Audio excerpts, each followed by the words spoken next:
suggest you study this. The views and opinions expressed on The Rosco Show are not necessarily those of Rosco. Assumptions made within this program are not reflective of the position of Rosco. Please do your own research when it comes to any and all information given on this program. Google is your friend.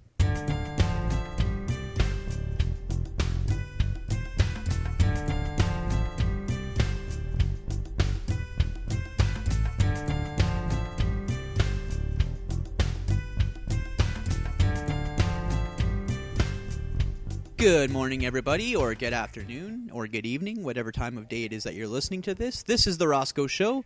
I am Rosco. This is episode number 4, Jenn The Spiritist. And we have a great interview. It's with Jenn Prothero, and let me just go through the checklist of things that she has. She's a certified angel therapy practitioner, a meditation specialist, a Reiki master, and a sound vibration healer. So she does a lot. She also does things like enchanted forest healings, intuitive life coachings, and we interview her, and I ask her a lot of questions about everything that she's certified for. We really didn't know what to call the episode. We called it Jenn The Spiritist. We could have called it Jenn the Angel Reader, or Jenn the Psychic, or Jenn the Clairvoyant. I guess there's a number of titles we could have given Jenn, but we went with Jenn The Spiritist because it's just sort of it's a little bit broader, if you know what I mean.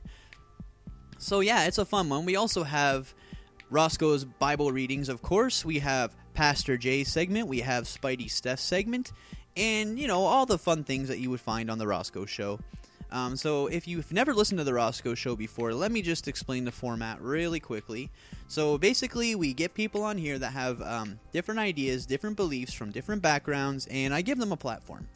I try and ask the questions that a lot of people are scared to ask, or maybe not scared to ask, but I try to ask the questions that people don't ask. So, for example, if we have a Christian on here, I'm going to ask him about all the tough stuff in the Bible, all the stuff that people normally ignore, or a lot of stuff that people really don't know about. So, yeah, that's the basis of the show, and I say this every episode. I'm still trying to find a Pleiadian to interview. No Pleiadians seem to want to talk to me, which kind of saddens me. I am, of course, joined by the lovely Iris, who will have a lot to say during the episode. Don't worry, guys. She's going to be on here a lot, voicing her opinion. Right, Iris? She's shaking her head yes furiously right now, so that should tip you off. Yeah, before we get into anything else, let's get into Roscoe's Bible readings. Here is the Flood, Part 2. Check it out. God said to Noah, "Go into the ark with your wife, as well as with your sons and their wives. Take 7 of every kind of clean animal, males and females, and 2 of every kind of unclean animal, males and females, as well as 7 of every kind of bird, males and females. 7 days from now I will send rain for 40 days and 40 nights. All life I have created will perish." Noah did everything God asked. Noah was 600 years old when the earth began to flood. He and his family went into the ark.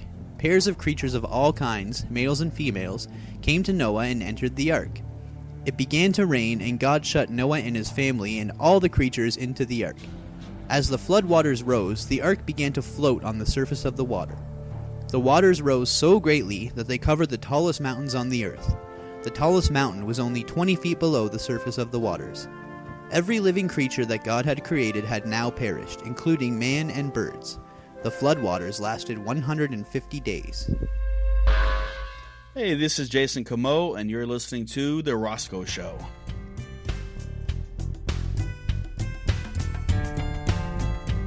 What's up, everybody, and welcome back to The Rosco Show. That was the Flood, Part 2. Part 3 is coming closer to the end of the episode. And, send me your thoughts and opinions on that. Hit me up at theroscoshow.com, Rosco at theroscoshow.com. Facebook.com/The Rosco Show, or you can leave some comments on my SoundCloud account, SoundCloud/The Rosco Show, SoundCloud.com/The Rosco Show, I'm sorry. So here we go, guys. The top 10 fascinating angels and demons as according to listverse.com. First we have Uriel, who is one of the 7 archangels, and she plays the role in the rescue of Jesus' cousin, John the Baptist, from the Massacre of the Innocent. Number 9, we have Azrael, which is the Archangel of Death in Islamic tradition. Number 8, we have Gabriel, or Gabriel, as Jenn called him/her. Yeah, that's the thing too. Are angels male or female? It doesn't really say. I think they're kind of like hermaphrodites. I'm not 100% sure. Number 7 is the incubus or the succubus or the incubi, which if you've ever suffered from sleep paralysis, you might know about that. Metatron, who is known as the voice of God. Have you ever seen the movie Dogma? Yeah, Metatron. Number 5 is Babylon, which I didn't know Babylon was an angel. I thought Babylon was like a place in the Bible. I guess I need to study my Bible more. Number 4 is Moroni, which all my Mormon friends would know who Moroni is. Joseph Smith. He claimed to appear to Joseph Smith several times in the 1820s. Choronzin, which I've never heard of, but apparently it's an angel that has to do with Aleister Crowley's magical system of Thelma, whatever the heck that is. The Seraphim, which I don't really know what that is either, man. I really need to study up on my angels, I think. And number 1 is Lucifer, the fallen angel, the light bearer, a.k.a. Satan, a.k.a. whatever the heck you want to call it. Lucifer. Yeah, intense. So anyways, guys, let's get into some Know the Truth with Pastor J. Rosco Show.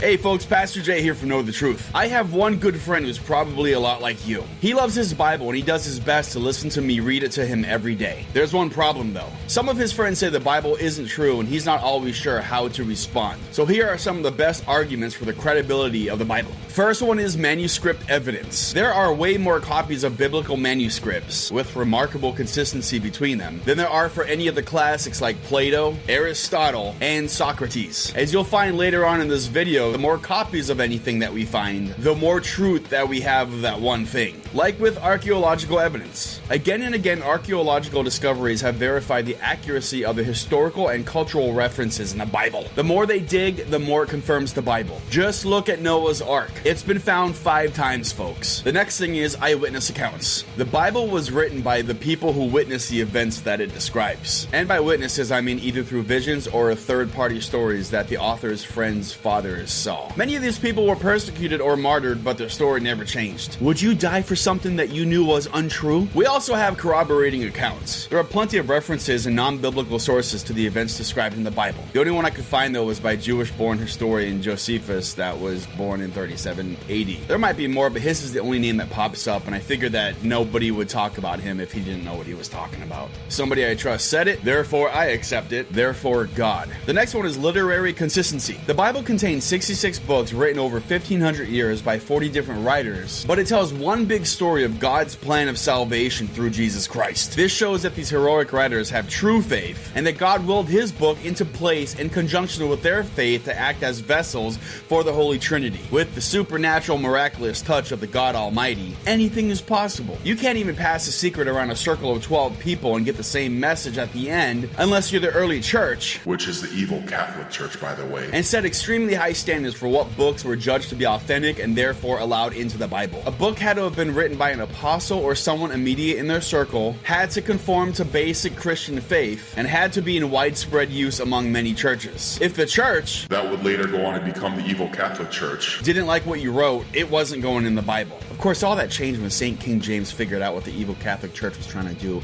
and went ahead and fixed the Bible that was wrong for about 1,500 years. Most notably, the book of Maccabees that mentions purgatory and references to divorce. The next one is prophetic consistency. There are over 300 prophecies in the Old Testament that are fulfilled in the life, death, and resurrection of Jesus Christ in the New Testament. Now, I know that these books that contain the fulfilled prophecies were written after the death of Jesus, and anyone could have formulated a story to fit these prophecies. But remember that the Catholic Church specifically chose what books were supposed to be in the final version of the Bible, which was actually corrected and finalized 1,500 years later by St. King James, because God spoke through him. Well, he also spoke through the original writers of the Bible but Satan. Leader acceptance is next on our list. One thing that we must not forget is that a majority of our leaders and great thinkers have accepted the Bible as truth. A lot of people I look up to say that the Bible is true, therefore the Bible is true. That and majority always wins. Global influence. The Bible has had a greater influence on the laws, art, ethics, music, and literature of world civilization than any other book in history. Not to mention how so many have benefited from God's call to spread the word to heathen cultures. Can you think of one that even comes close? The last one on our list is changed lives. From St. Augustine to Martin Luther to Mother Teresa, who exploited the sick and the poor so they may feel God's grace, and to countless everyday men, women, and children who have hit rock bottom. The words of the Bible have transformed lives unmistakably and forever. That's all I have today for you folks. I hope that this video has made you more confident in the Bible. But don't forget that whenever you have an opportunity to defend God's love, be sure to speak in truth and in love. Ephesians 4:15. No one listens to an angry Bible reader. And on that note, if you're a Christian, make sure you read your Bible. You can't preach the Bible if you have no idea what it says in it. Yes, this means all the bad verses too. If I miss any reasons that are important to you, please add them in the comments section below. I'm most likely going to be too busy playing Skyrim to read any of the comments, but sometimes I get tipsy and I like to punish myself by reading some of the comments that you commenters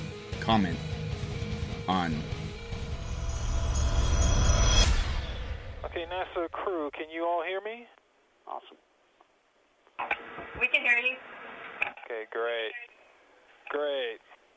Okay, you all will be talking to Jim Cantori from the Weather Channel. How you doing, guys?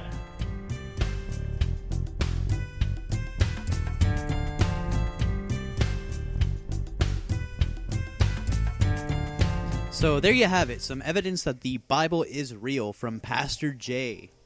Thanks for that, Pastor Jay. We really appreciate that. We really enjoy Pastor Jay's segments here on the Rosco Show. Are they serious? Are they parody? Well, no, they're parody. They're not really serious. I mean, he does give a lot of real information. And when I say real information, I mean he does quote real things from the Bible a lot of the times. And it's really interesting to hear coming from his perspective, coming from a satirical perspective.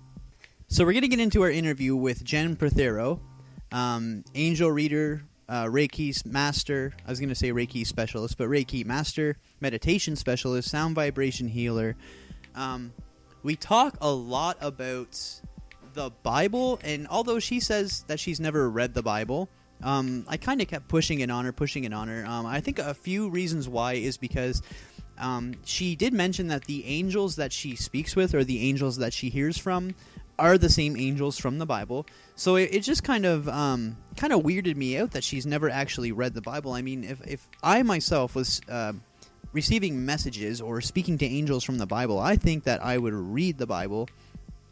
But to each their own. She says that she's not religious, so I can totally understand that. But I don't have much to say about the interview.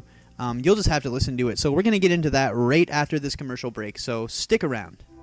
Are you at a crossroads?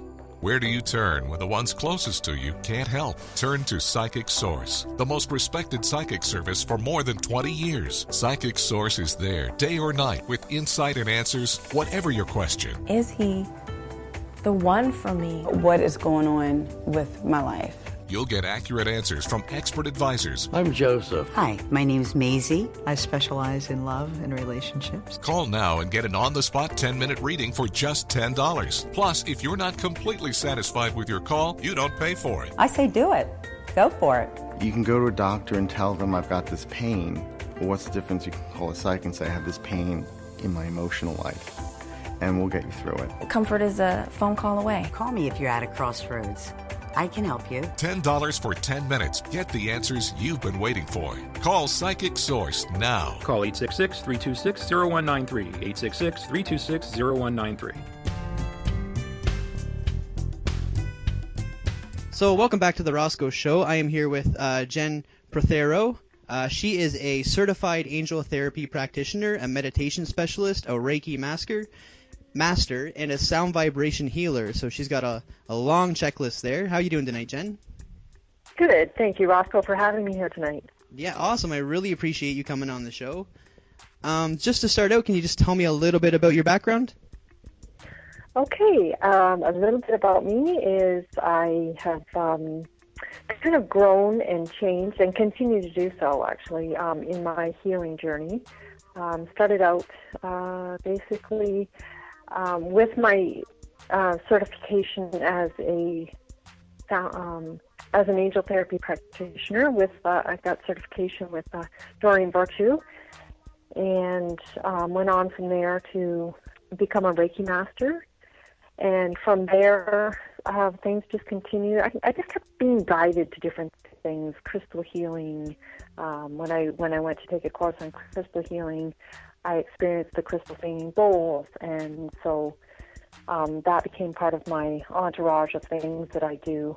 And so now I have my own set of crystal singing bowls, and do therapies with those, both privately and in groups, and just continue to grow, change, and be open to whatever else comes to me. And I think that really one of my favorite things to work with is meditation, and I incorporate that in all of the sessions that I do. Awesome. Okay, so how does one become certified as an angel therapy practitioner? Is there like courses or something you have to take? Yes, there are courses available. There's many people out there now that are teaching it. Jenn Prothero is one of them. And I think she's probably the leading and the beginning of angel therapy practitioner certification. Her son, Charles Virtue, also teaches that. And then there's many of her students that have come along to kind of branch off and teach it as well. Okay, so that you can actually take online courses, or you can physically go and take a 3 or 4 or 5 day workshop. Okay, so that's how you would come along these angel readings, that you do these angel readings for people then? Right. Okay, so what would that consist of? Like if I was to come in and see you for an angel reading, what would I experience there? Okay, it would be just like a psychic reading. I receive messages from your angels. And every reader kind of has their own way of reading, and mine tend to be more along the lines of what's blocking you from getting what you want in life, what can you do a little different, what do you need to heal in order to get where you want to be. So basically along the same lines as any psychic reading. It's going to give you information about your future, you can ask any specific question, and then I get the guidance for you. Okay, perfect. So these angels, would they be like guardian angels? I know I've read Billy Graham's book, Angels, God's Secret Messengers, and I think in there they mention that you have 2 angels with you all the time. So is it that you're speaking to several different angels, or just 2, or is it the guardian angels, or what kind of angels are these? Okay, yes, you're right on the guardian angels. You always have 2 with you. Those who actually believe and work with angels and speak with angels and call upon them more often actually have more with them. But I'm also speaking with your guardian angels, your archangels, ascended masters, the spirit guides, and so there's different levels. To explain it in layman's terms, there's different levels of angels that I'm speaking with. Are all these angels the same angels that we would find when we read the Bible, or are they sort of different, or coming from some other literature? I guess not literature, but coming from some other. Basically, my question is: are they the same angels we would find in the Bible? Yes, basically, yeah. Okay, so you yourself, would you call yourself a Christian then when it comes to this, or is it maybe a spiritist, or? I am not religious at all as far as organized religion goes. I'm more of just a spiritual person. So I really don't know how to explain that. I don't get into organized religion. Okay. But the angels that you speak to are kind of very similar. So you do agree with maybe some aspects of the Bible, you just don't really kind of throw yourself into religion then? Right, yes. Okay, perfect. Exactly, yeah. Okay, yeah, because I know they. You said you're a Reiki master, and I don't think they've ever spoke about Reiki in the Bible. Not that I've read, anyways. No. So can you tell me a little bit about that then? Okay, Reiki is an ancient Japanese healing modality involving universal source energy, which is channeled. It's a channeled energy, and it's a hands-on technique. So I channel that energy and channel it through me into my client. And what it does is it creates a flow of energy through your body.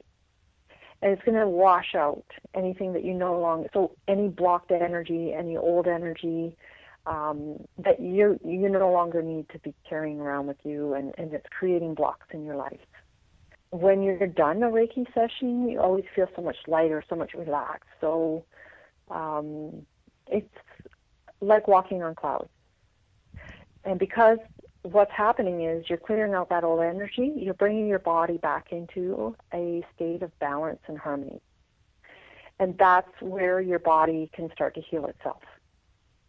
Okay, perfect. So it sounds kind of easy, but I'm sure it's more complicated than what you're just saying there. Does that have anything to do with like a cleansing of the chakras, or do you pay certain attention to certain areas of the body more than others, or do you feel it in certain people that they need more attention on certain areas of the body than others? Well, yes, to all of that. It is a cleansing of the chakras. The hand positions are mostly on over the chakras. I do pay attention to different areas in different clients because of different needs with clients. Some come in with pain, physical pain. Some come in with emotional pain. Some come in just because they want to try it. But generally, I can tell when they walk in, and within our first little bit of a conversation, or how they sit, how they hold their body, how they're speaking, what types of,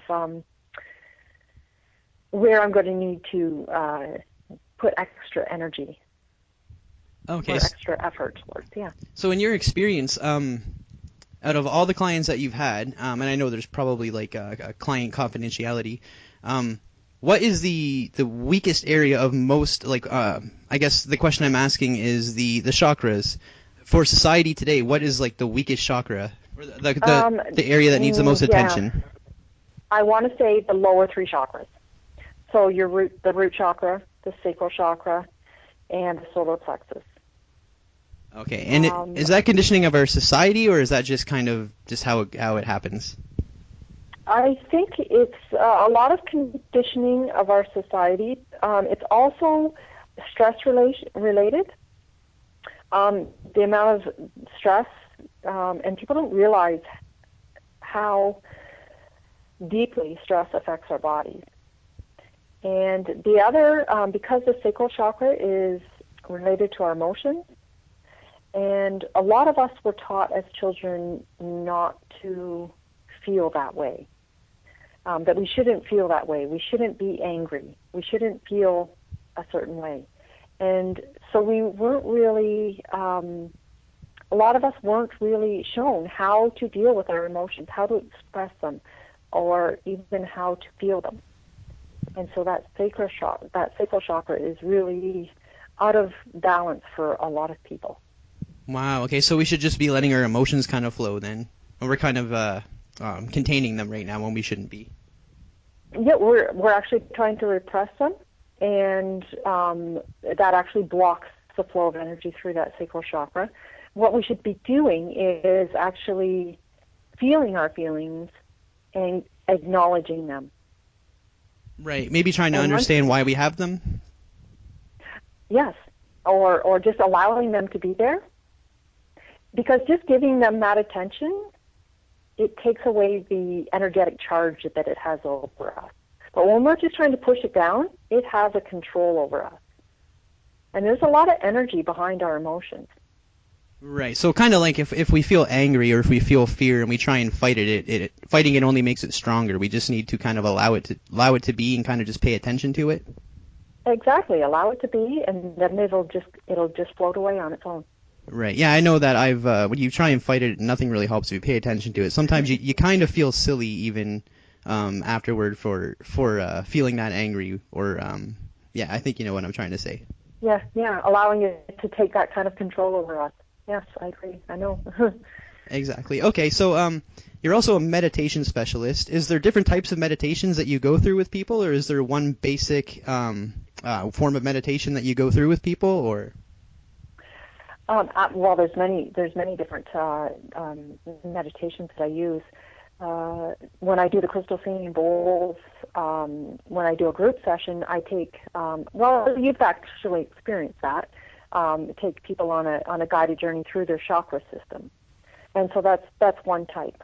There's just a general relaxation type meditations that I do to help bring people down back into their own selves and teaching them how to go within. Then there's another healing type of meditation that I do. I call it a meditation journey. And again, it's going back through our life and finding out, going to a certain place in our life where maybe something tragic happened or a change in our life happened, and we can actually go back into that situation and look at it. And look at the child at that time, because generally it is in our childhood that something happened, or go back into that time and really look at what happened and make some changes.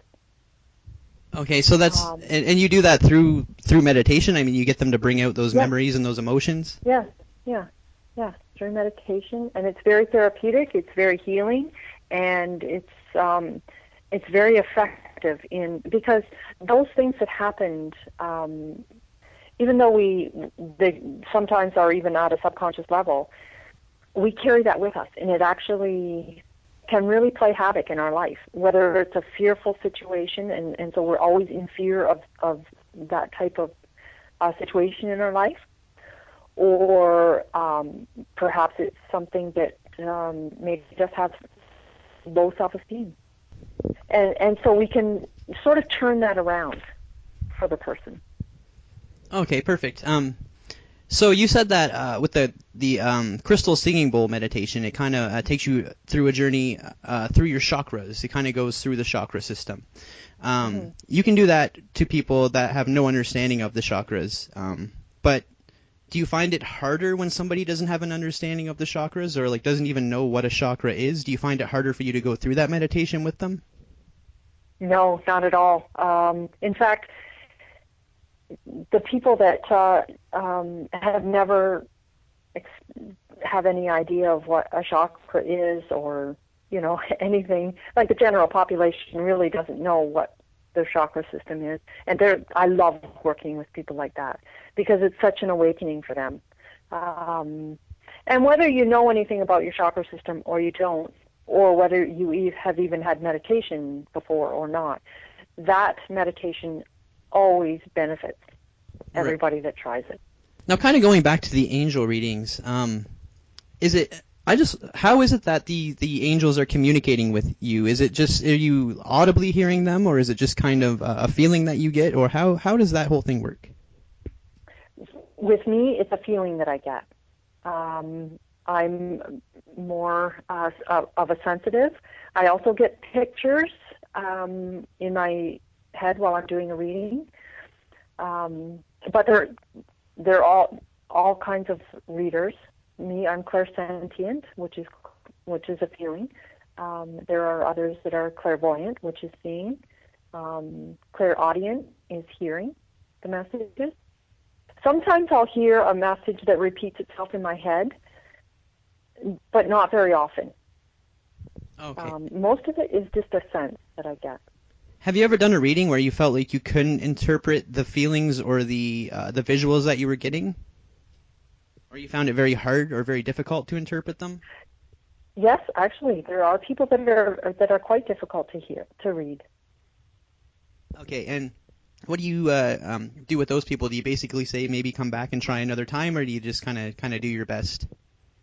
I do my best, and at the end, I will I would explain to them that their energy and their messages are very difficult to read. And, quite often they'll say that's what somebody, that's what the last person told me, or everybody always says that. So, okay. it kind of always ends up that way. So maybe just a little bit of mud in the water there, basically. Yeah. But it all depends also on the person, because there are some people, and I don't want to stereotype anyone, but quite often it's an older person that I find difficult to read. And in that generation, they didn't want people knowing their stuff. They're a lot different than us. They didn't have Facebook. But, right. And so they hold their stuff really tight to them. And that makes a difference when you go for a reading. If you're very closed and tight, it's very difficult to read. But if someone's very open-minded, very open, they're a lot easier to read.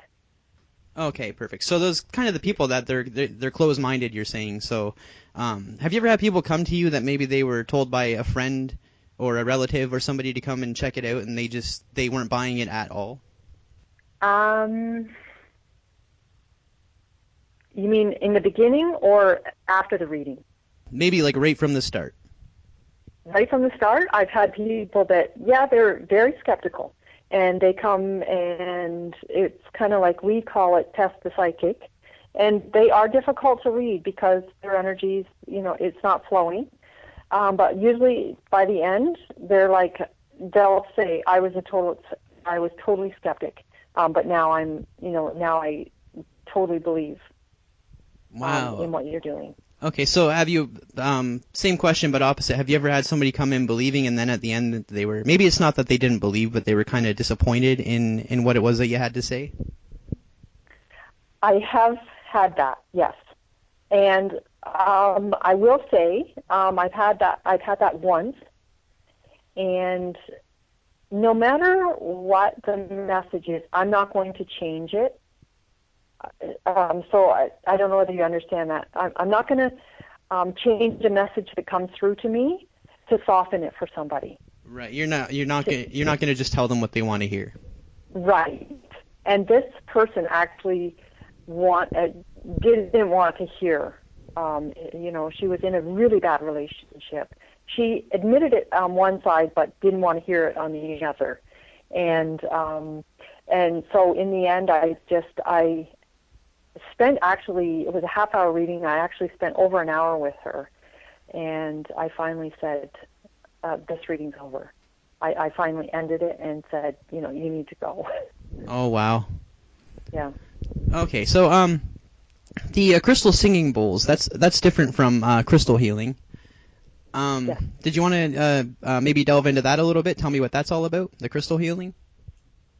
The crystal healing, I use crystals in a lot of my healing sessions. So if I have a Reiki session, I incorporate the crystals on the chakras. There's different crystals that help to heal, balance, open all the different chakras.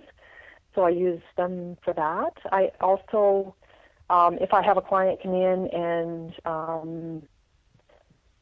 they have a certain condition or a certain situation in their life, I will recommend them to carry or have a certain crystal with them throughout the day to help to heal that situation. Is it generally different crystals used, or is there kind of like one certain crystal or a couple certain crystals that work on everybody, or does it vary from person to person? It definitely varies from person to person, and the information out there on crystals and the different vibrations of crystals, it varies so much. I have about 4 books that I study from, and each of them varies a little bit on each one. And so I read them all, and then I take what I get from each of them, and I say, okay, this is what I believe you need.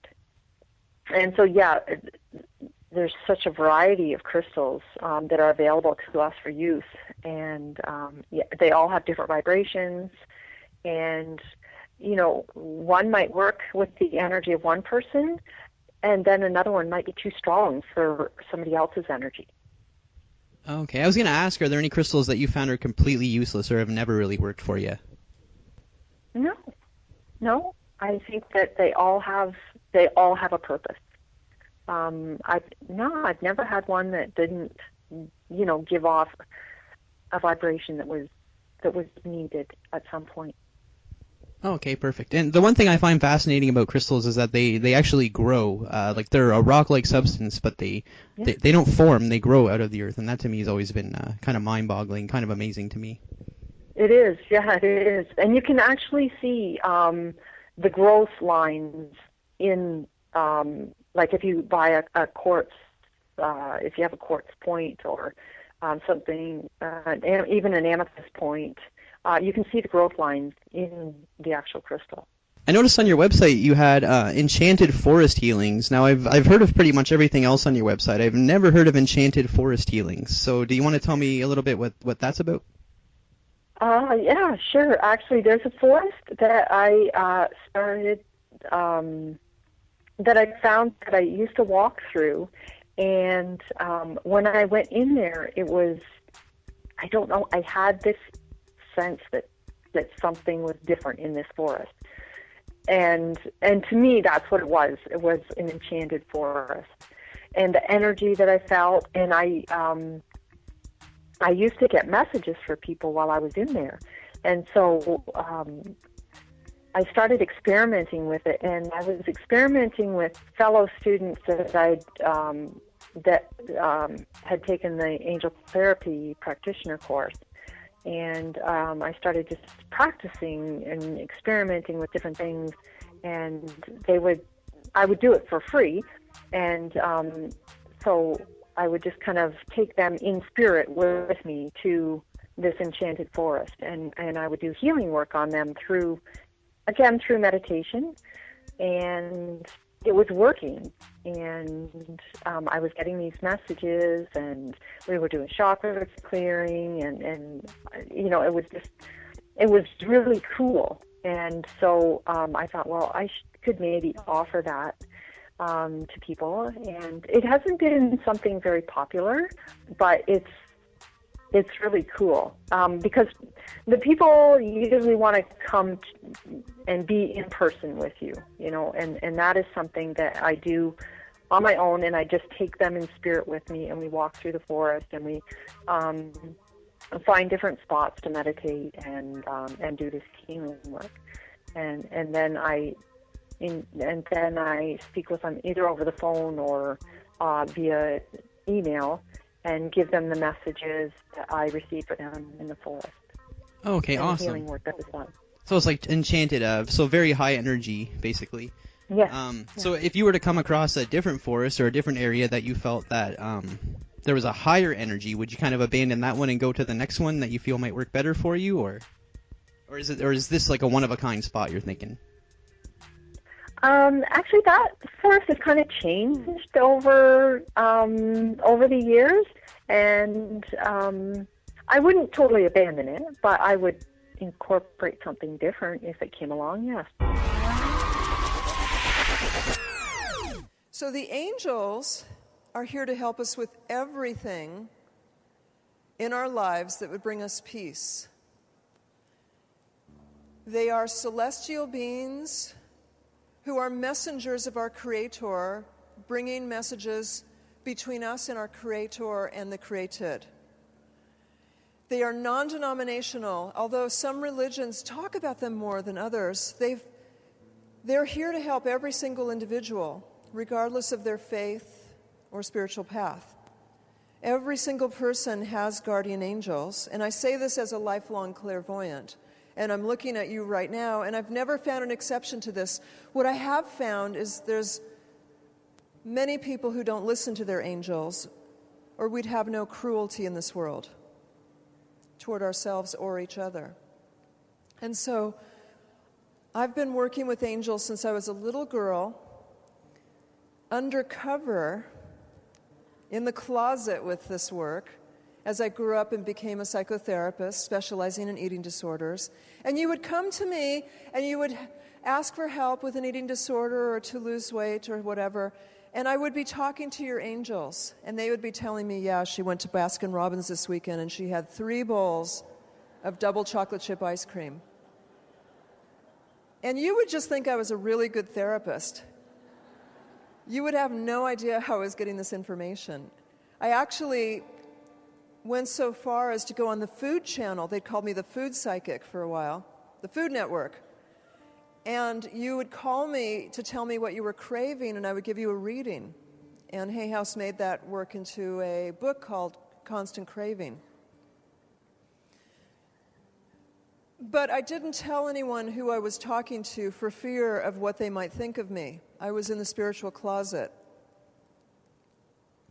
And it wasn't until my life was saved dramatically during an armed carjacking on July 15th, 1995, that I was humbled enough to surrender and come out of the closet and to admit publicly, I talk to angels. Thank you.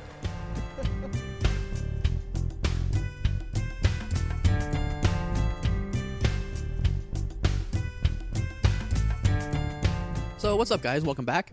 So I just watched the trailer for the new Star Wars movie, The Force Awakens, and they also have the new trailer for the new Batman vs. Superman movie. So these are 2 huge movies coming out. I think Star Wars is coming out this year, coming out around Christmas. Batman vs. Superman coming out next year. Just my opinion quickly. I know I don't really give my opinions too often on the show, but I am not the biggest Star Wars fan. But that trailer did look awesome. I mean, it kind of took me back to my childhood, seeing Harrison Ford hanging out with Chewie, Han Solo. I mean, that was just awesome. You know, the Batman vs. Superman movie, when we watched the trailer for that, I noticed that at the very end of the trailer, they showed Batman. He was like pimping out like a robotic suit, and he had like glowing eyes. And my girlfriend Iris was kind of saying, you know, that suit looks kind of stupid. But I was thinking, Batman cannot take on Superman just wearing his, you know, his normal bat suit. I mean, Superman would kill him. So I really don't know anything about the plot of the movie, but I do know that in the original comic books, Alfred had to, I think it was Alfred and Bruce Wayne, they worked together and they put together a special suit for Batman so that he could take on Superman. And I'm pretty sure that in the comic books, Batman still got his ass kicked anyways, so I'm wondering if this is going to happen in the movie. So, yeah, I know it's not really, this isn't really normal sort of news that I would normally do on the show, but I mean, these trailers were just exciting to me to watch, and I just wanted to bring them up. And it's kind of a slow news week. I mean, not much has been going on. I mean, if we want to talk about, like, the war overseas or the government or any of that good stuff, but, although I am interested in that, I don't find it very interesting to talk about on the podcast. So, yeah, what you got was Star Wars and Batman vs. Superman. So anyways, let's get back into some of Roscoe's Bible readings. Here is part 3 of the Flood Rosco Show. God remembered Noah and the ark. He stopped the rain and sent a wind that receded the waters. The ark came to rest on the mountain of Ararat. The waters continued to recede until the tops of the mountains were visible. After 40 days, Noah sent out a raven. It would fly back and forth over the waters until they dried up. So Noah sent out a dove. It could not fly over the waters until they dried up, so it returned to Noah. He waited 7 days, then sent out the dove again. The dove returned later with a freshly plucked olive leaf. Noah knew the flood had receded. He waited 7 more days and sent out the dove again, only this time it didn't return. Noah removed the covering from the ark and saw the ground was dry. God said to Noah, "Bring out your family as well as all of the animals, so that they may be fruitful and multiply upon the earth." So Noah, his family, and all the animals came out of the ark. Noah built an altar to God. He took some of the clean animals and sacrificed them for a burnt offering. God smelled the aroma, and it was pleasing to him. He said in his heart, "I will never curse the ground because of man again, even though his heart becomes evil at a young age, and never again will I destroy all the living creatures that I have created. As long as the earth endures, seed time and harvest, cold and heat, summer and winter, day and night will never cease."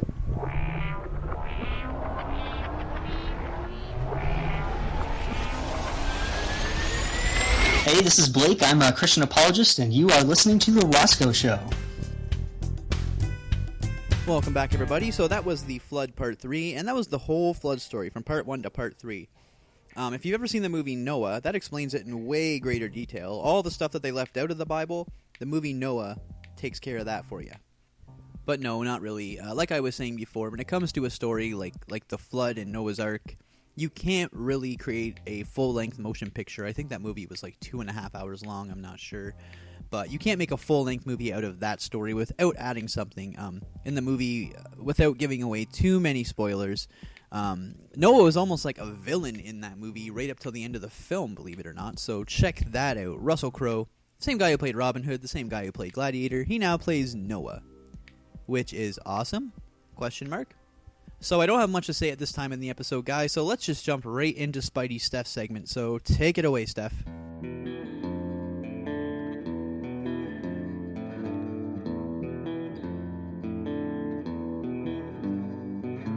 Hey guys, I figured I'd do another vlog since it's been a while.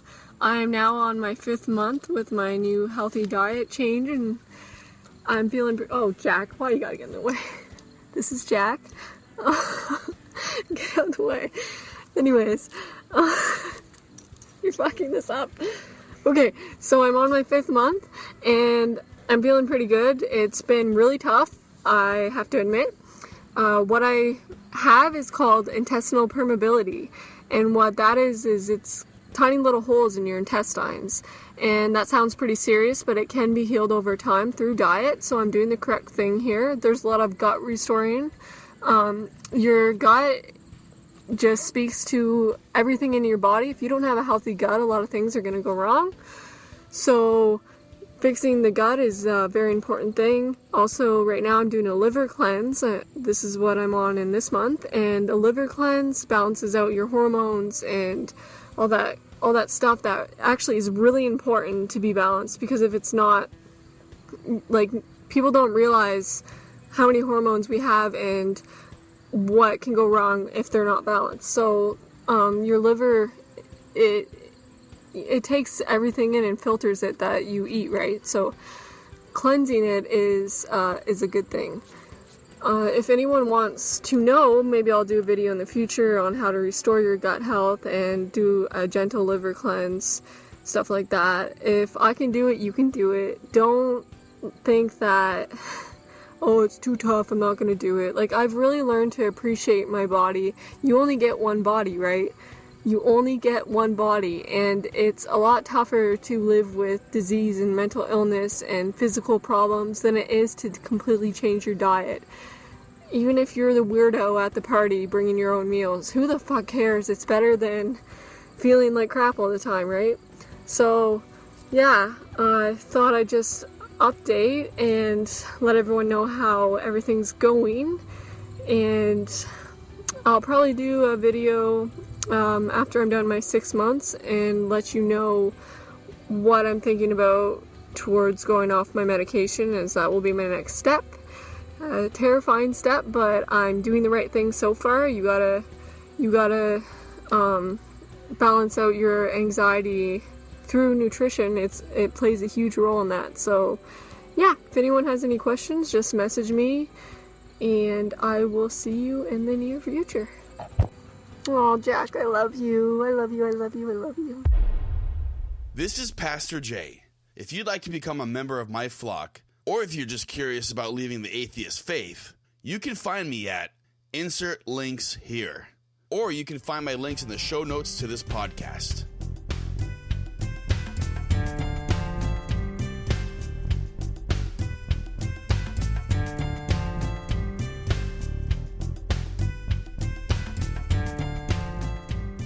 And now, ladies and gentlemen, an in-depth interview with Iris White.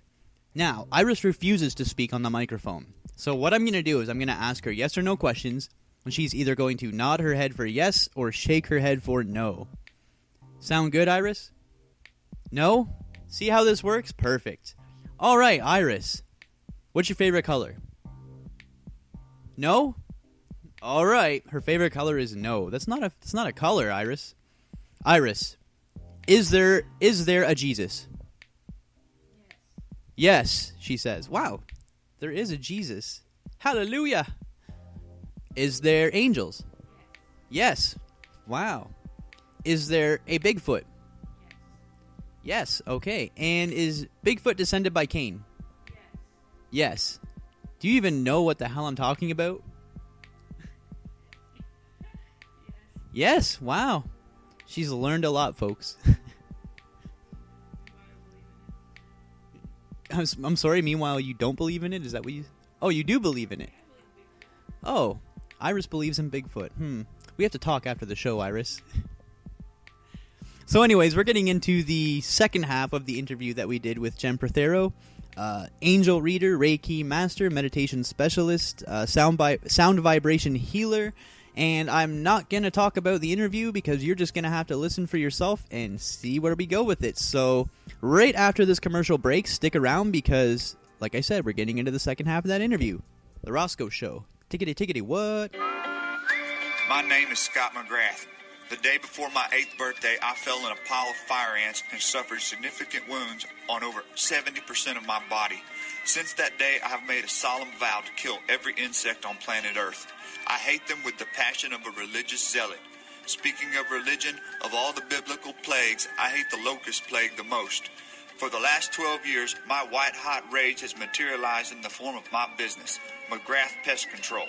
I have harnessed this unforgivable intolerance of insects and released the wrath of my fury on bugs in and around the homes of Houston. I will kill those bugs in any way that I can. Chemicals, my boot, my bare fist, or any other object that can end the life of an insect. Call 281-469-8240 and give me the honor of killing bugs at your house. I also hate rats and spiders. Go to McGrathPestControl.com.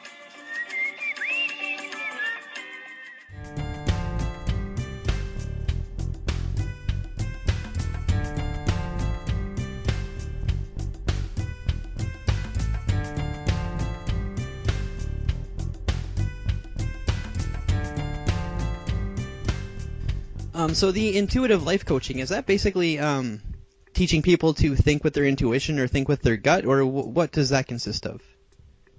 It's me using my intuition to coach others. And so coaching someone through a life situation or a goal that they would like to reach. It's like life coaching, but doing it through intuition. Okay, sounds simple enough. Now, I'm going to get into a lot in this show, like especially the first 3 episodes. I touched on the Bible a lot. Have you yourself read the Bible? No, I've read parts of the Bible. Okay. Mostly just New Testament, or what kind of parts have you dabbled into? Actually, I started with the Old Testament, and it was really, and that's really heavy, I would say. And I have read some of the New Testament as well. I've read some of both. Okay, so just what do you say it's really heavy? What do you mean by that, like for the Old Testament? I started out with, like, did you start reading at the very beginning, like at Genesis with the right creation, and how far would you say you got into that then? All the way through Genesis. Okay, but never really got into the next books like Exodus and Leviticus and all that. I guess what I was trying to get to was so for the angel readings, you're saying that it's kind of it's the same type of angels that you'll find in the Bible. So my question is, so do you believe in the Yahweh type of God or the Christian version of God then? If if the angels are the same type of angels from the Bible? I believe. This is what I believe. I believe that the stories in the Bible are a history sort of thing. It's history. I believe that the angels are in the Bible, had a part to play in moving. Let's take Metatron, for example. Metatron, who was Enoch, who led the children out of Israel. Okay, and Metatron now is, he likes to work with children, but he is also the keeper of the records. Gabrielle, who told the world that Mary was going to have that told Mary she was going to have a baby. Yep. And she works with communication, with people with communication, and so they are all still doing that same job, or a lot of the same work that they did in the Bible. So the stories that you read in the Bible, do you believe that a lot of them are allegory then, or is it just kind of what am I trying to say here? Is it kind of just introducing to you that these angels exist, whether or not the stories are 100% true or not? It's getting the basic idea forward. And I mean, there's over 2 billion followers of Christ right now. So I mean, that's potentially over 2 billion people that could have read that book and read about these angels. So they are very well known.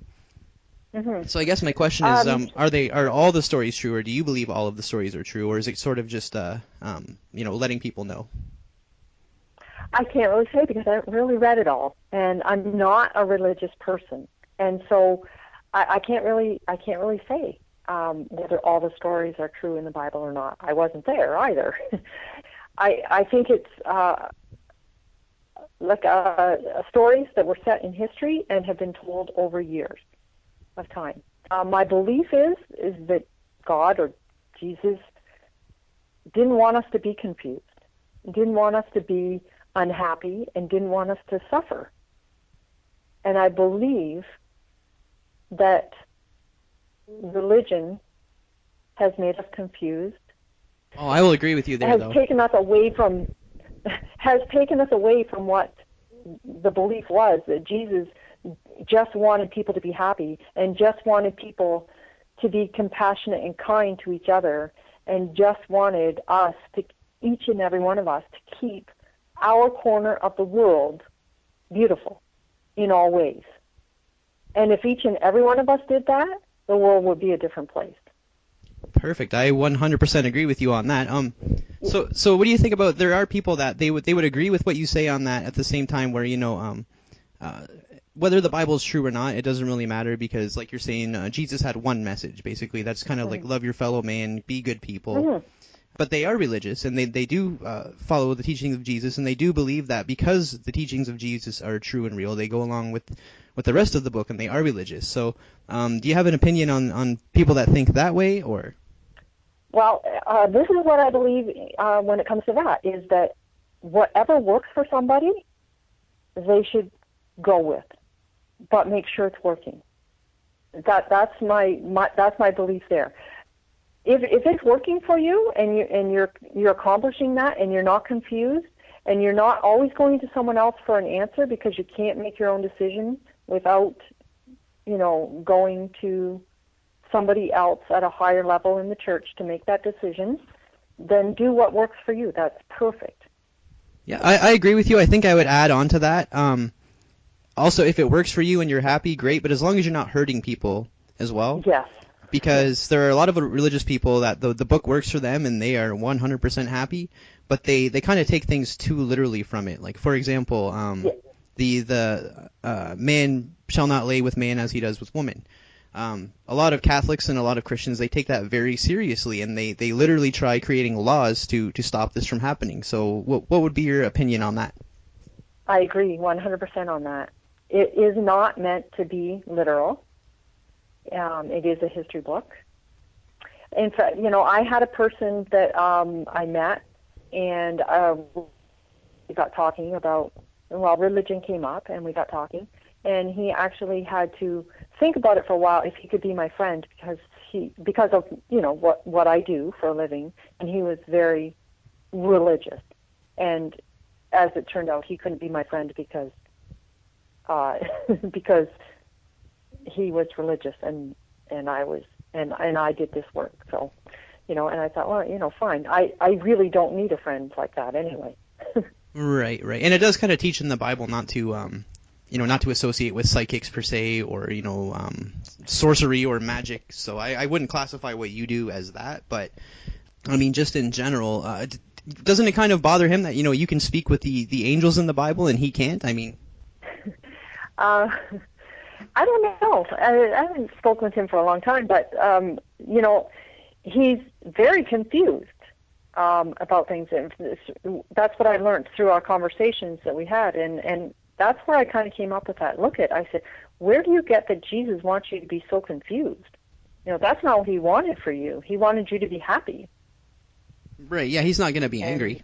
Yeah, and so I guess he couldn't believe, this person couldn't believe that I could be so not religious and yet be so blunt about what Jesus wanted, and I don't know. I just, I kind of laughed about the situation, because if I had to go to my priest or my Bible or my whoever at the church to make a decision every time I had to turn around, wow, my life would be pretty stressful if I couldn't make my own decision.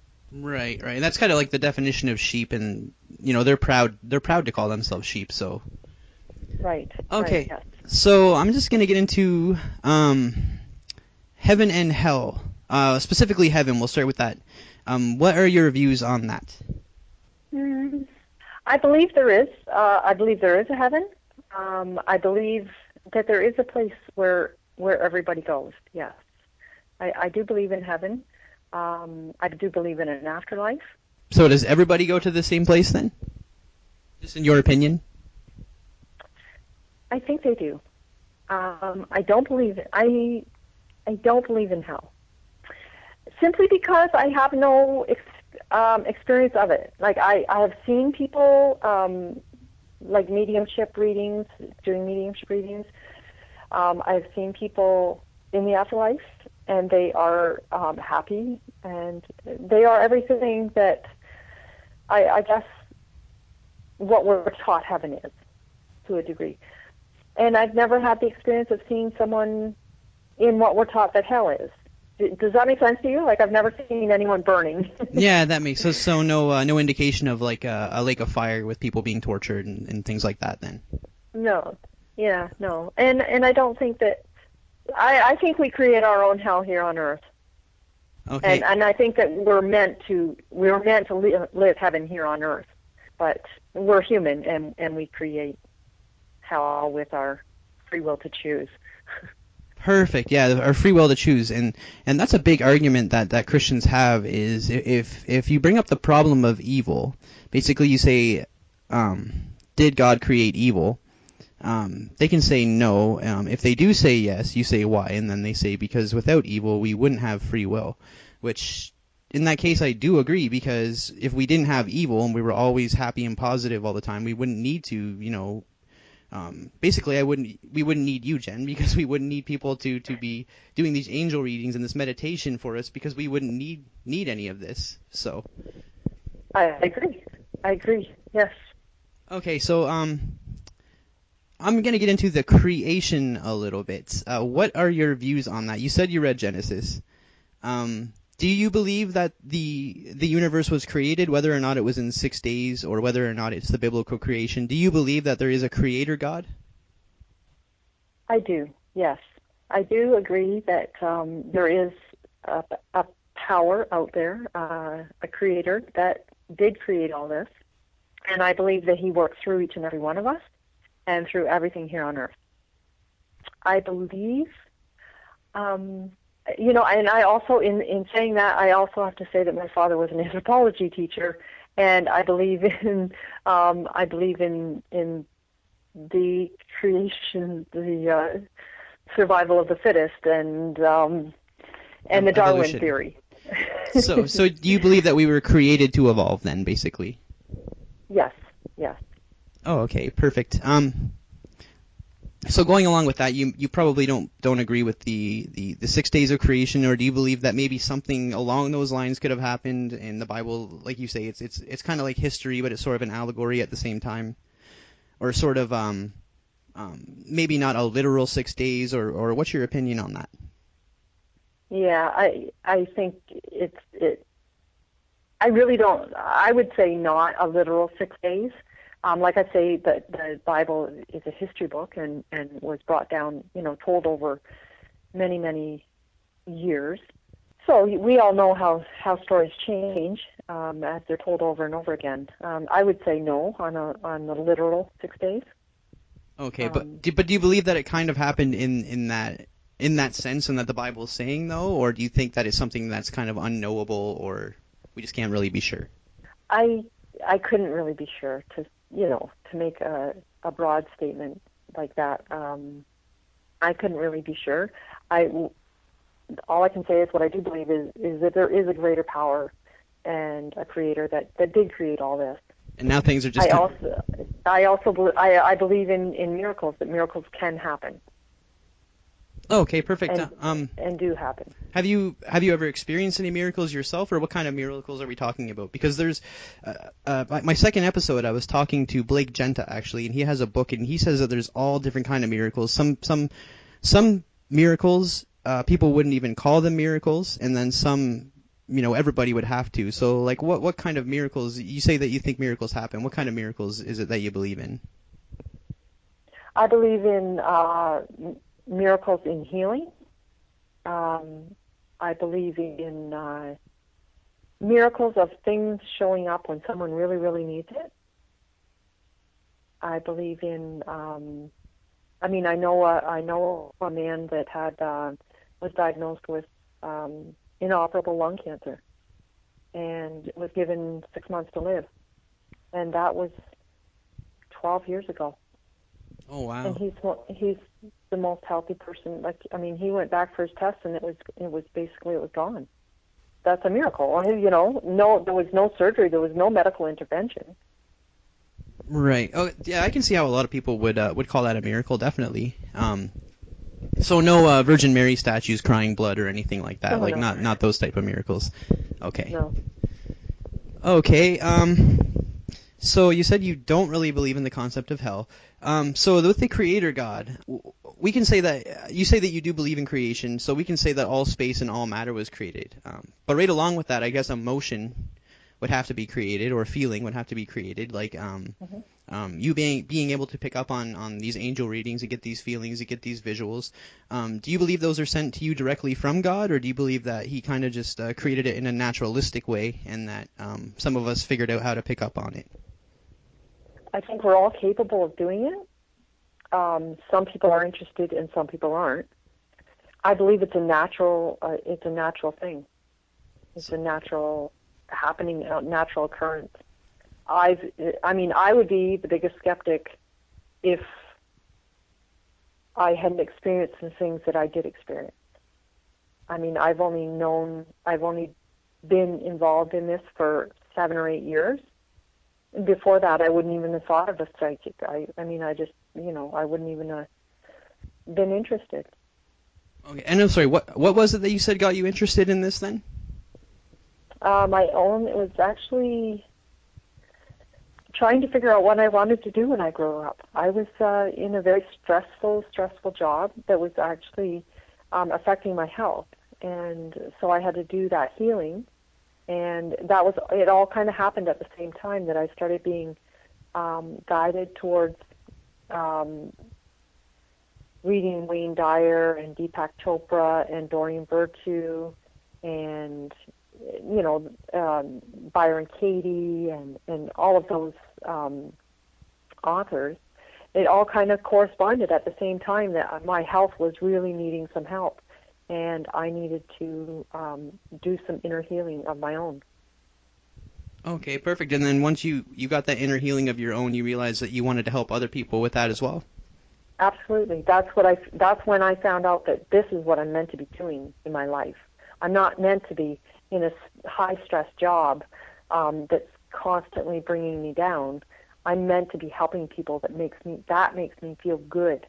And that's my purpose in life, and everybody has a purpose. When they get to that purpose and they figure that out, that's that happiness that we're meant to be living.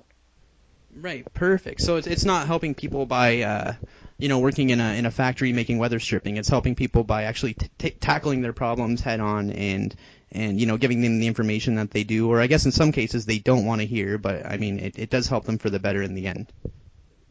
Well, for some people, their purpose is to work in a factory, and and that's what they're meant to be doing. And it's not good or bad, whether to be working in a factory or not. It's whether you're happy working in the factory. Right. No, I didn't mean it like that. I meant like you in particular. Me. I don't know what your job was before this, but you said that it was kind of stressful and it was bad for your health. I mean, I'm sure whatever it was helped people in some way, shape, or form. But what I was saying is you wanted to actually tackle individuals, tackle individual problems, like for people. Yes, right on. Yeah, for sure. Okay, perfect. Okay, so this is something I've been doing with the guests. Actually, this would be my 4th episode. The first guest I didn't do this with, but the second and third I did. So do you want to just tell me, I feel like I kind of know somebody better by having them tell me what kind of TV programming they're into. And like I said, it doesn't work in all cases because somebody could be like, the totally nicest person ever, and then, their favorite TV show is whatever, some horror show. But either way, what kind of TV shows are you into, Jenn? Actually, I don't watch TV at all. Not at all, not a single show. No, I haven't had I don't know when the last time I had cable. But when I was watching TV, I was a CSI freak. Okay. And I had to actually stop watching that because I became so sensitive. As I evolved and grew through my journey, I became very sensitive. And so when I see gruesome, I feel gruesome. I feel that injury in me. And so I kind of had to stop watching that. And if I were to say another one, I would like Big Bang Theory. Oh, yeah, okay, perfect. Okay, so you don't watch TV at all, so you don't, you never go to the theater and catch a flick, or you never rent a DVD or anything like that? I do have a bunch of old DVDs that if I'm bored, I'll throw in and watch. I would say I like comedy. I need a break and need to laugh. And I like chick flicks. Okay, you like chick flicks? Okay, perfect. Mm-hmm. Okay, well, since we did TV and movies, what kind of music are you into? Music, I like country music. I also like rock and roll, and I guess right there, those two would be my favorites. Okay, well, if I was to jump in Jenn Prothero's car right now and turn the radio on, what station it would be on? Well, actually, it would be, because I just moved here and I don't know the station. I don't know the country station here, but when I was in London, it would be BX93, the country station. Right now, actually, there's a Styx CD in there. That's what you'd hear, and you'd hear very, very loudly. Okay, perfect. So yeah, you'd be jamming some Mr. Roboto then. Awesome. Okay, Jenn. So we're at about 50 minutes now, and I pretty much asked everything that I want to ask. Is there anything you want to ask me, or anything that you want to get into before we end this? Actually, you know what? It's interesting. Has anything changed in your beliefs since you've had the new baby? Has anything changed in my beliefs since I had the baby? Actually, yeah. I was just telling my girlfriend this today. I used to say close friends are just as important as family. Now I tell her my baby girl and her are more important than anything else. And that pretty much changed overnight when we had her. Mm-hmm. So I guess you could say that changed about my beliefs. Yeah. And I think you'll probably see things like that evolve as she grows. Right, yeah, we definitely will. Also little things, like, for example, terrible weather. Before I didn't care. Like, there might be a tornado outside of Dresden. Oh, cool, bring it on. You know what I mean? I wasn't really... But now it's like, oh my god, no, because I have a little baby here, and then now it's like I'm 100% worried about that. So I guess little things like that. But I don't think there's really been any major changes as of yet. But like you said, I'm sure it will evolve in time. Yeah. Well, they have... I just find children are our greatest teachers. And so enjoy that journey with her. As she teaches you so much about life. Oh, and she's only 2 weeks old, and I feel like I've learned more in that 2 weeks than I have my entire life already. So it's amazing, isn't it? How all of a sudden, in one flash of a minute, you become a person that really knows nothing. Yeah, exactly. And you know what? I can't say that I really thought that highly of myself before, but wow. Yeah, you're right. I feel like I do know nothing now, and I'm kind of learning it. We're both learning it as we go along, so. Exactly. It's awesome. It's a wonderful experience, so I hope you enjoy it. It really is. Thank you so much. I appreciate that. You're welcome. Well, thank you very much for having me. I appreciate the opportunity and have enjoyed our conversation. Yeah, me too. Yeah, very much. If you ever want to come back on, or if there's anything that you ever want to talk about, if there's any other questions that I want to talk about, would you ever come back on? Sure, I would. Yeah. Awesome. Okay, I appreciate that. Thanks so much for coming on my show, Jen, and you have a great night. You too. Thanks. One of the moral mazes for any preacher, I think, a Christian preacher in particular, is homosexuality. And there's been lots of coverage in the news recently, the Don't Ask, Don't Tell campaign, obviously. What is your view? Because it seems to have changed depending on the interview that I've read or seen. What is your view? Is homosexuality a sin in your eyes? Yes, I've always believed, Pierce, the Scripture shows that it's a sin. But, you know, I'm not one of those that are out there to bash homosexuals and tell them that they're terrible people and all that. I mean, there are other sins in the Bible, too. And I think sometimes the church, and I don't mean this critically, but we focus on one issue or two issues, and there's plenty of other ones. So I don't believe homosexuality is God's best for a person's life. I mean, sin means to miss the mark. But I don't believe being prideful or being, you know, lying or cheating. You don't normally talk about sin. That's the first time I've actually heard you spell it out.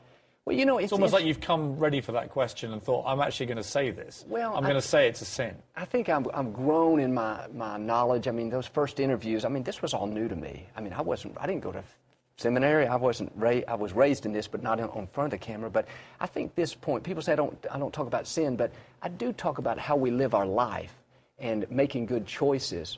And at the end of every one of our services, I talk about, I believe, the greatest sin, and that's to miss the mark of not knowing your Creator through Christ. When you see civil partnerships being sanctioned, you think that's wrong, presumably? Well, yeah, I think it's wrong, but I'm not going to bash those people. I'm not going to be against those people. They're good people. I say it's wrong because that's what the Scripture says, and you know what? I choose to live my life by what I read in the Scripture. You see, I mean, if I had, say, a friend of mine like Elton John, yes, watching this at home, who with his partner, his civil partner, David Furnish, have just had a surrogate child, which was born on Christmas Day, they're going to be pretty angry what they hear. They're going to think, who are you to call them a sinner? Yeah. But why are they sinners in your eyes? Well, it's strictly back to what the Scripture says. I mean, I can't grab one part and say God wants you to be blessed and live an abundant life, and not grab the other part that says, you know what, live that kind of life. So I just, it comes back to the Scripture. I'm not the judge. God didn't tell me to go around judging everybody. I'm not so sure, though, you see. I think you are a kind of judge, and I think you can't abrogate that responsibility. I think because of your influence, there's 7 million, 8 million viewers every Sunday. When you say things like homosexuality is a sin, it's a big statement to make. You are a judge, and you're encouraging your congregation to believe that. It's the people that we're after. We're not looking at their sin. We're not trying to judge their sin. We're trying to encourage them and let them know that we love them, and that, you know what, you're only gonna reach people by reaching out to them. Yeah, but I'm curious. And like if Elton John was sitting here today, man, I'd say, I love you, Elton John. You are talented. Well, I can tell you, he's not going to say the same. You have, but he's not going to say to you, I don't like the way you lead your lives. Well, what I'm saying is, we're not judging the person. Yeah. And that's why you say that, he's not saying sin, but it's like you are judging the person, aren't you? Aren't you? Well, to me, I'm not the one to judge and say, who's bad and who's good. Otherwise, you'd have to go through everybody, every one of us and say, well, you know what, I got some pride, or I had an evil thought the other day. Those are sins too. I don't know that God is judging sins on different levels, but we pick out that one. So, I mean, our message, if you listen to my message, they're about lifting people up. And so it's not, I really talk about the homosexuality when we get on the interviews. Yeah, but I'm curious, what would you say to a homosexual watching this? What do you do? How do they change? What do they have to do to change to be better people? Well, I believe I don't know that I understand it all. I believe it's a process, but I believe that God can give us grace to change. We've seen people break addictions and do other things as well. So. Yeah, but addictions, look, I don't want to bang on about this, but an addiction to alcohol or drugs or something is one thing. Being gay, you're gay. there's not much you can do about it. It's not something. I don't believe it's something you choose to be. I don't think Elton John woke up one day and went, I think I quite fancy being gay today. Yeah, You know? I don't know. Isn't it? It's much harder than just an average addiction. Yeah, it is. It is. It's a difficult issue. I don't understand all the answers, but I just come back to what I read in the scripture. I can't ignore that. I'm saying it again. I don't know that I understand it all, but I come back to this. We're for people. It's not going to do any good to, bash people and say you're second class or you're this. I'm not. We have gay people that come to our church and sit there. We have people from different faiths, and so it's an issue that it's a hard issue, and I don't know that I fully understand it.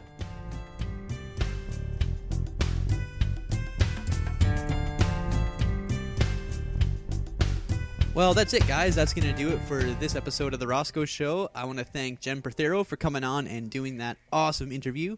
One thing we didn't mention was her websites and her Facebook page. So if you want to hit up jennprothero.webs.com, that is JennProthero.webs.com. That will bring you to her website. You can also find her at Spiritual Sparkles Healing Center on Facebook. So if you're ever looking for an angel reading, a guided meditation, maybe some life coaching or some Reiki, or even an enchanted forest reading, hit that up. Everything but a crystal ball reading, as far as I can see. Once again, at the end of the episode, I always state what the show is about. So whatever it is that you believe, whether it be religious or whether it be some sort of mythology, if you're a Pleiadian, if you hunt Bigfoot, if you're looking for the Loch Ness Monster, anything like that, come on the show, guys. You will not be left in the dark. I'm giving you a platform to come on and share your beliefs. A lot of people are scared to state what it is they believe, especially coming on and talking about it for an hour on a podcast. But that's what I'm here for, guys. That's why this podcast is here, The Rosco Show. So hit up theroscoshow.com. Fill out that contact information. We will get back to you, and we will definitely talk to you about being a guest on the show. And that is regardless of what your belief is. Freaking Iris opening a can of pop right when I'm doing my... Oh, God. I'm so sorry. It's okay. Oh, man, I love her. You're lucky. You're so lucky that I'm madly in love with you, Iris. So anyways, guys, yeah, The Rosco Show... another great episode. I've totally got thrown off balance there. I was totally in an awesome groove. Anyways, yeah, guys. So remember to keep an open mind. Have a good night. Peace.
Oh, so I think that went pretty well.